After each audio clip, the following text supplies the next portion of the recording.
Hi friends, hello అందరికీ నమస్కారం. ఎలా ఉన్నారు? బాగున్నారా? ఆగండి, వీడియో స్కిప్ చేయొద్దు. ఈరోజు మీ అందరికీ చాలా అంటే చాలా కమ్మటి కొరమైన చేప వేపుడు చాలా సింపుల్గా చూపిస్తాను. చూసేయండి. చాలా సింపుల్ వేలో చూపిస్తాను. ఈ చేపలు ఎక్కడ దొరికాయి, ఎంత చీప్గా దొరికాయి, ఎక్కడ దొరుకుతాయి అనేది కూడా మన ఛానల్లో షార్ట్ వీడియో ఉంది, ఫుల్ వీడియో ఉంది. ఒకసారి వెళ్ళి చూసేయండి.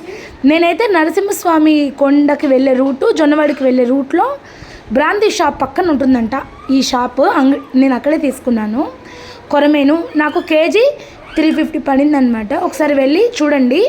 ఫుల్ వీడియో కానీ షార్ట్ వీడియో కానీ మన ఛానల్లో ఉంది, వీలుంటే ఒకసారి చూడండి, మర్చిపోవద్దు. పదండి, ఇంకా చేపల వేపుడు ఎలా తయారు చేసుకోవాలో చూపిస్తాను. చాలా అంటే చాలా కమ్మగా, అద్భుతంగా, బయట నుంచి ఏ మసాలాలు వాడకుండా. ఇదైతే కేజీ కొరమీన్ చేప అనమాట. వాళ్ళ దగ్గర వెళ్ళినప్పుడు శుభ్రం చేయించుకొని పులుసుకు వేడంగా, వేపుడికి వేడంగా కొట్టిమంటే చేపల్ని కొట్టిస్తారనమాట. అలా కొట్టించిన చేపల్ని ఉప్పు పసుపు వేసి శుభ్రంగా 3 నుంచి 4 సార్లు కడిగి నీళ్ళేమీ లేకుండా ఇలాంటి వెడల్పాటి తట్టలో కానీ గిన్నెలో కానీ వేసుకోండి. వేసుకున్న తర్వాత ఇది 2 టేబుల్ స్పూన్ల వరకు అల్లం వెల్లుల్లిగడ్డ పేస్ట్ అనమాట. మిక్సీ పట్టుకోండి లేదా దంచుకోండి. అప్పటికప్పుడు చేసింది మాత్రమే వేయండి, చాలా బాగుంటుంది మంచి ఫ్లేవర్తో. 1/2 స్పూన్ వరకు ఉప్పు వేసుకున్నాను. ఇంకా కారం మీ రుచికి సరిపడా వేసుకోండి, లేదా నేనైతే 1.5 స్పూన్ వరకు వేసుకున్నాను. ధనియాల పొడి 1 స్పూన్ వరకు వేసుకున్నాను. 1/2 స్పూన్ వరకు పసుపు వేసుకున్నాను. పసుపు వేసుకోవడం వల్ల ఏంటంటే నీచు వాసన రాకుండా ఉంటుంది. కొంచెం 1/4 స్పూన్ నుంచి 1/2 స్పూన్ వరకు వేసుకోండి. కొత్తిమీర కరివేపాకు 1 పిడికెడంత వేసుకోండి. వేసుకొని బాగా మిక్స్ చేసుకోండి. మిక్స్ చేసిన తర్వాత 1 గంట అయినా సుమారు నాననివ్వండి. అప్పుడే చేప ముక్కకి పడుతుందన్నమాట. ఉప్పు కారం పసుపు ఇవంతా పట్టి చాలా టేస్ట్గా ఉంటుంది. నేను 1 అవర్ తర్వాత చూపిస్తున్నాను. నిజంగా అండి చాలా అద్భుతంగా కుదిరింది. ఒకసారి ట్రై చేయండి. దీన్ని మీరు కావాలంటే డీప్ ఫ్రై చేసుకోవచ్చు, లేదా 4 స్పూన్ల నూనె వేసుకొని దోశ కాల్చుకున్నట్టునే కాల్చుకోవచ్చు అనమాట.